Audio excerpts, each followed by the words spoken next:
നമസ്കാരം. ഇന്ന് നമ്മൾ പരിചയപ്പെടുന്ന ഒരു മെഷ് നെബുലൈസറാണ്. അപ്പോൾ നമ്മുടെ കയ്യിരിക്കുന്ന പ്രൊഡക്റ്റ് ലാപ്സി എന്ന് പറയുന്ന കമ്പനിയുടെ ഒരു മെഷ് നെബുലൈസറാണ്. അപ്പോൾ എന്തൊക്കെയാണ് ഇതിൻ്റെ ഒരു ഫീച്ചേഴ്സ് അല്ലേ? നമുക്ക് നോക്കാം. Quiet, portable, low power. അപ്പോൾ ഇതൊക്കെയാണ് ഇതിൻ്റെ ഒരു അഡ്വാൻറ്റേജ് എന്ന് പറയുന്നത്. നമുക്ക് വളരെ സൗണ്ട് കുറവാണ്.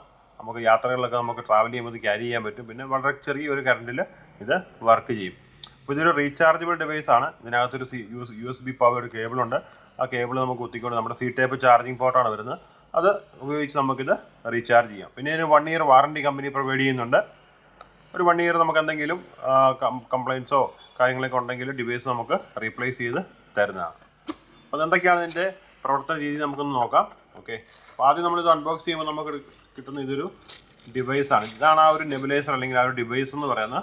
പിന്നെ ഇതിൻ്റെ കൂടെ നമ്മൾ നേരത്തെ പറഞ്ഞ പോലെ തന്നെ ഒരു മാസ്ക് ഉണ്ട്, അഡൽട്ട് മാസ്ക്, ഒരു പീഡിയാട്രിക് മാസ്ക്, പിന്നെ ഒരു മൗത്ത് പീസ്. പിന്നെ ഇതോടൊപ്പം തന്നെ ചാർജർ. നമ്മൾ നേരത്തെ പറഞ്ഞ USB കേബിളുണ്ട്. ആ കേബിളും ഇതിൻ്റെ കൂടെ വരുന്നതാണ്. അപ്പോൾ നമുക്ക് മാസ്ക് ഇതിൽ നമുക്ക് അറ്റാച്ച് ചെയ്യാം. ഇങ്ങനെ അറ്റാച്ച് ചെയ്തുകൊണ്ട് നമുക്ക് പീഡിയാട്രിക് ആണെങ്കിൽ പീഡിയാട്രിക് മാസ്ക് അറ്റാച്ച് ചെയ്യുക, അഡൽട്ട് ആണെങ്കിൽ അഡൽട്ടിൻ്റെ മാസ്ക് അറ്റാച്ച് ചെയ്യുക. ഈ മാസ്ക് അറ്റാച്ച് ചെയ്ത് നമുക്ക് ഉപയോഗിക്കാൻ പറ്റും. പിന്നെ മൗത്ത് പീസ് വേണം, നമുക്ക് മൗത്ത് പീസും അറ്റാച്ച് ചെയ്യാവുന്നതാണ്. ഓക്കെ, അപ്പോൾ ഇതിലൊരു പവർ ബട്ടൺ ഉണ്ട്. നമ്മൾ നേരത്തെ സംസാരിച്ച പോലെ ഇൻബിൽറ്റ് ബാറ്ററിയാണ്. നമുക്ക് തുറക്കേണ്ട ആവശ്യം മറ്റൊന്നുമില്ല. ഇതതിൻ്റെ USB കേബിൾ. നമുക്ക് ഈ ഇവിടെ കേബിൾ കുത്തിക്കൊണ്ട് നമുക്ക് മൊബൈലിൻ്റെ ചാർജറോ കുത്തിക്കൊണ്ട് നമുക്കിത് റീചാർജ് ചെയ്യാം. പിന്നെ ഇതിൻ്റെ മേളിലൊരു ഇതിൻ്റെ ഡിവൈസ് ഡിറ്റാച്ച് ചെയ്യാൻ വേണ്ടി ഒരു ബട്ടൺ ഉണ്ട്. ആ ബട്ടൺ ഞെക്കി കഴിഞ്ഞാൽ നമുക്ക് ഈ ഡിവൈസ് ഡിറ്റാച്ച് ചെയ്ത് നമുക്ക് വാഷ് ചെയ്യുകയോ ക്ലീൻ ചെയ്തിട്ട് വീണ്ടും ഇത് അറ്റാച്ച് ചെയ്യാനായിട്ട് സാധിക്കും.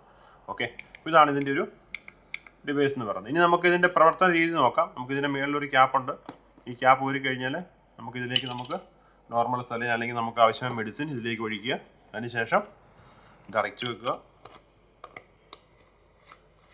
അടച്ചതിന് ശേഷം നമുക്കിതുണ്ട്. ഇതിൽ ഫസ്റ്റ് ഒന്ന് ടച്ച് ചെയ്യുമ്പോൾ തന്നെ നമുക്ക് ഫ്യൂംസ് വന്നു തുടങ്ങും. നമുക്ക് കുറച്ചും കൂടെ ശക്തിയിൽ വേണമെങ്കിൽ വേറൊരു മോഡിലോട്ട് ഇടാം. ഇനി കുറച്ചും കൂടെ ശക്തിയിൽ വേണമെങ്കിൽ ഒരു മൂന്നാമതൊരു മോഡുണ്ട്. ആ മോഡ് നമുക്ക് സെലക്ട് ചെയ്യാം. അപ്പം നമുക്ക് കൂടുതൽ ശക്തിയിൽ ഫ്യൂംസ് ഇതിൽ നിന്ന് വരുന്നതാണ്. വീണ്ടും ഒന്നും കൂടെ നീക്കി കഴിഞ്ഞാൽ ഇത് ഓഫ് ആവുന്നതാണ്. അപ്പോൾ ഇങ്ങനെയാണ് ഇതിൻ്റെ ഒരു പ്രവർത്തന രീതി. അപ്പോൾ ഇതിൻ്റെ ഒരു അഡ്വാൻറ്റേജ് എന്താണ്? വളരെ ഫാസ്റ്റായിട്ട് വർക്ക് ചെയ്യുന്നു. പിന്നെ സൗണ്ട് കുറവാണ്. നമുക്ക് കുട്ടികൾക്കൊക്കെ ഉപയോഗിക്കാൻ വളരെ കംഫർട്ടബിളാണ്. പിന്നെ ട്രാവൽ ചെയ്യുമ്പോൾ നമുക്ക് കൊണ്ടുപോകാനായിട്ട് സാധിക്കും. പിന്നെ വളരെ ഹാൻഡിയാണ്.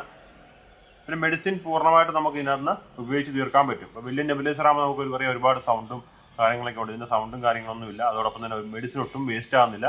അപ്പോൾ എന്താണ് നമ്മൾ ഇതിനകത്ത് ഒഴിക്കുന്നത്?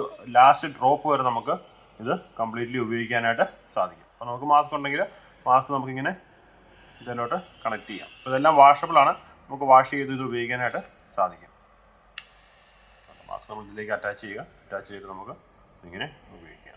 ഇതാണ് മെഷ് നെബുലൈസർ എന്ന് പറയുന്നത്. ഈ ഒരു പ്രൊഡക്റ്റ് നമ്മുടെ അടുത്ത് അവൈലബിൾ ആണ്. ആർക്കെങ്കിലും ആവശ്യമുണ്ടെങ്കിൽ നമ്മളുമായിട്ട് കോൺടാക്ട് ചെയ്ത് കഴിഞ്ഞാൽ ഇത് എത്തിച്ചു തരുന്നതായിരിക്കും.